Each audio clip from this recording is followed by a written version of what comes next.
Bonjour à tous, je suis ravie de vous retrouver aujourd'hui pour une nouvelle vidéo dans laquelle je vais vous parler de ce bouquin. Donc qui est la méthode Bullet Journal écrite par Ryder Carroll. Donc Ryder Carroll, c'est celui qui a inventé le système du Bullet Journal. Et donc ici il a écrit un ouvrage qui en fait mêle Bullet Journal et développement personnel. Donc ça vous apprend en fait comment faire pour atteindre vos objectifs grâce au Bullet Journal. Donc le Bullet Journal, qu'est-ce que c'est? C'est un espèce de agenda mais que vous personnalisez vraiment de A à Z. C'est-à-dire que vous achetez un carnet vierge avec en général des petits points, donc pas des lignes, pas des quadrillages. En général on favorise plutôt les petits points. Et donc on utilise ce carnet pour se créer bien, son agenda vraiment personnalisé.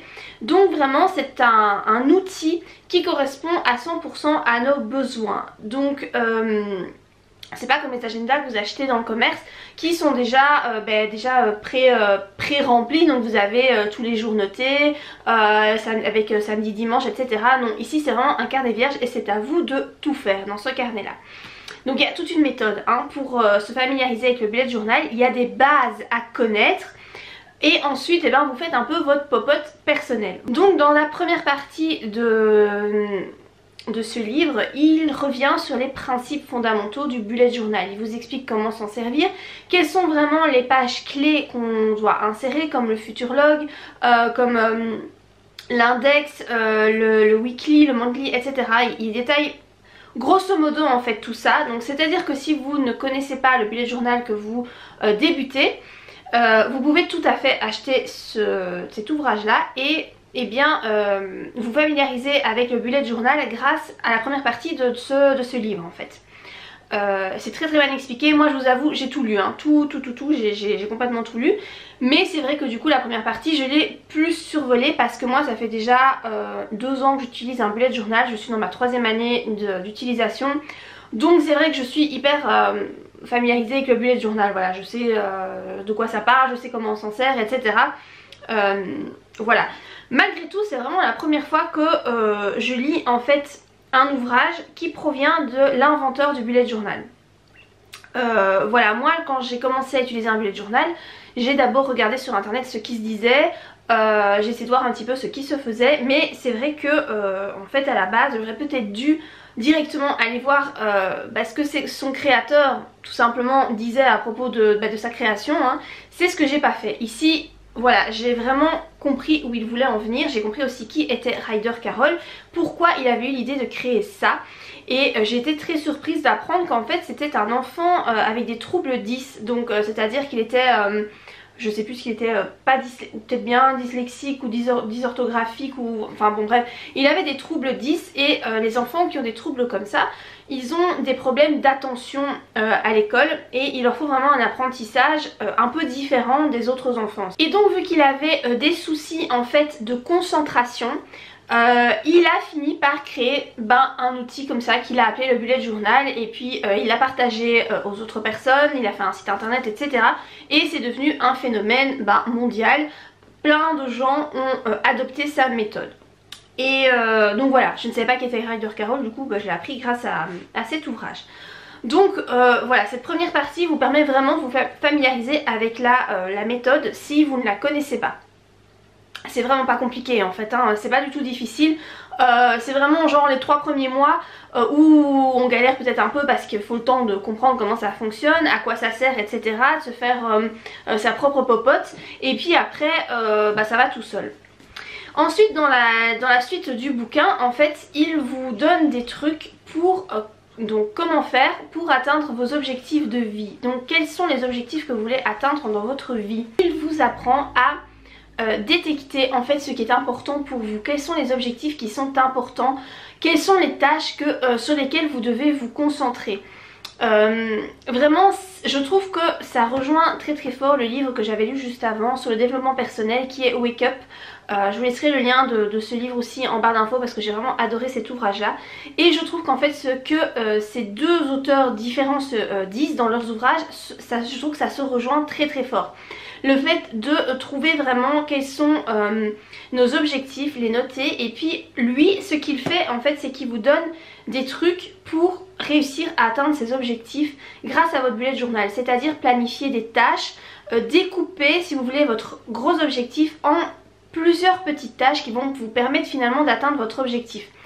Bon alors forcément je vais pas tout vous détailler parce que c'est long quoi, il y a genre 400 pages dans le bouquin donc je vais pas pouvoir vous détailler vraiment tout ce qui se dit. Vraiment je trouve que les conseils qu'il donne pour trouver ces objectifs sont vraiment très pertinents. Ça vous montre sur quelle sorte d'objectifs vous devez miser plutôt que sur d'autres. Il vous montre vraiment comment les reconnaître et comment vraiment oui comment faire pour essayer de les atteindre le mieux possible grâce à cet outil. Il démontre aussi que souvent on se focalise sur des tâches parce qu'on a l'impression qu'en fait elles sont importantes pour nous et que grâce à sa méthode, voilà, entre autres de se demander pourquoi est-ce qu'on fait ça, qu'est-ce que ça nous apporte, etc. On finit par découvrir que en réalité c'est pas tellement quelque chose qui nous botte et au final on porte son attention, son temps, sa concentration sur quelque chose qui en réalité ne nous apporte pas grand chose et que en fait c'est pas du tout ça qu'on vise dans la vie. Et je trouve que ces réflexions sont hyper pertinentes. C'est franchement je m'attendais pas du tout à ça en lisant ce bouquin. Le chemin qu'il a fait par rapport au développement personnel, franchement il est super pertinent je trouve.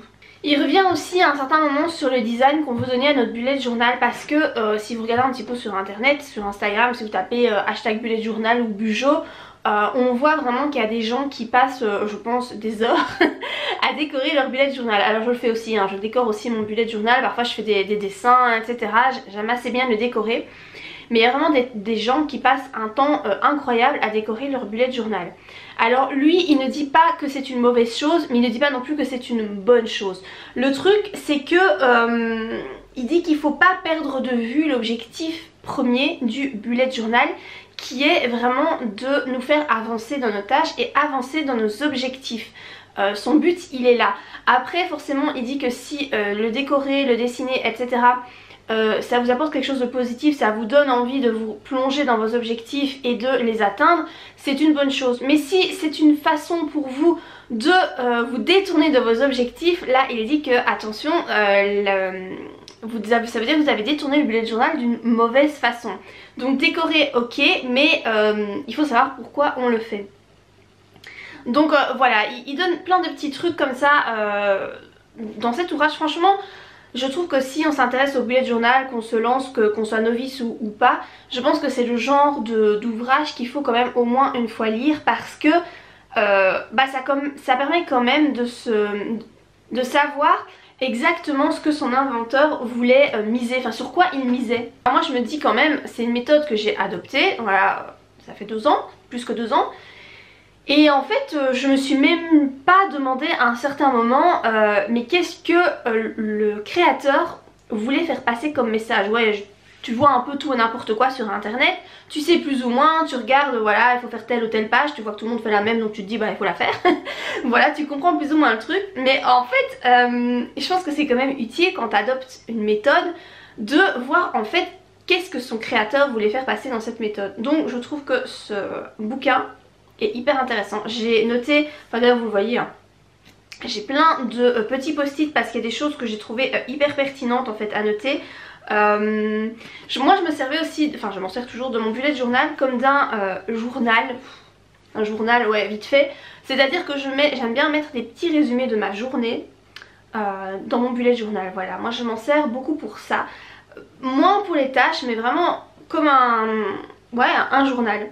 Et en fait lui il dit que c'est une très bonne chose de faire ça. Et donc j'étais un peu surprise parce que c'est pas un truc qu'on voit que beaucoup de gens font. Enfin en tout cas moi c'est pas une utilisation que j'ai, c'est pas l'utilisation première que j'ai déjà vue, mais lui il dit que c'est une très bonne chose.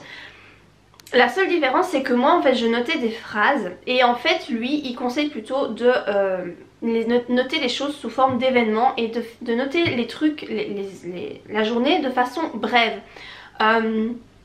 à l'aide de puces, etc. De mettre voilà l'intitulé de l'événement, ce qui s'est passé, et puis de mettre en dessous des petits tirets avec ce qui s'est passé, mais en résumé quoi, vraiment quelques mots. Donc moi je faisais des phrases, maintenant depuis que j'ai lu ce bouquin je ne fais plus de phrases, je fais comme lui, je fais la petite puce et je mets des tirets avec les trucs qui m'ont semblé importants. Ça permet en fait d'aller à l'essentiel, donc quand vous allez retourner dans le passé, genre l'année passée ou quelque chose comme ça, ça va vous permettre de trouver beaucoup plus facilement une information ou de vous souvenir beaucoup plus facilement de la façon dont vous vous sentiez ou voilà, ce genre de truc. Donc maintenant je fais comme ça. Et il trouve lui qu'effectivement un bullet journal c'est un outil hyper précieux et c'est un truc à garder. Parce qu'il dit que ça pourra vous servir genre dans 10 ans, quand vous vous replongerez dans votre bullet journal que vous avez écrit donc 10 ans auparavant, ça vous permettra de voir votre avancement. Ça a vraiment une utilité, je veux dire, d'évolution personnelle et c'est tout à fait moi l'utilité que je lui donne en fait. Et donc je suis assez contente de ça parce que je remarque que lui il est pour ça justement, pour cette façon d'utiliser le bullet journal. Donc voilà, je crois que je pourrais en parler pendant des heures de cet ouvrage parce qu'il est vraiment tellement complet. Voilà, c'est quand même, il y a quand même beaucoup de pages, hein, il est très très complet. Je vous laisserai le lien évidemment de ce livre en barre d'infos, donc je vous laisserai le lien Amazon. Il est en format poche, donc moi j'avais attendu, ça fait longtemps que je le voulais, j'ai attendu qu'il soit disponible en format poche pour l'acheter parce qu'il coûte, il coûte que 8 € quoi, donc autant 8,40 € exactement, j'ai le prix derrière, donc autant vous dire que voilà, ça vaut la peine je trouve d'investir dans ce livre qui coûte que dalle si vous vous intéressez vraiment au bullet journal. Moi je trouve que c'est un outil indispensable à avoir et je trouve qu'il faut absolument le lire au moins une fois quand on s'intéresse au bullet journal. Voilà. Donc je vais vous laisser ici pour cette vidéo. Si jamais vous avez lu ce livre, n'hésitez pas à me dire ce que vous en avez pensé, ce que vous avez retenu de votre lecture. Voilà, n'hésitez pas à me dire tout ça. Moi j'espère que la vidéo vous a plu comme d'habitude. Si c'est le cas, n'oubliez pas de la liker, n'oubliez pas non plus de vous abonner à ma chaîne si ce n'est pas encore fait. Si vous pensez que cette vidéo pourrait intéresser quelqu'un de votre entourage qui se lance dans le bullet journal, n'hésitez pas non plus à lui partager la vidéo. Ça aide vraiment voilà, que vous partagiez mes vidéos pour me faire connaître et pour essayer de faire grandir ma communauté. Donc voilà, si vous le faites, eh bien un grand merci et moi je vous dis à très bientôt pour de prochaines vidéos. Bye!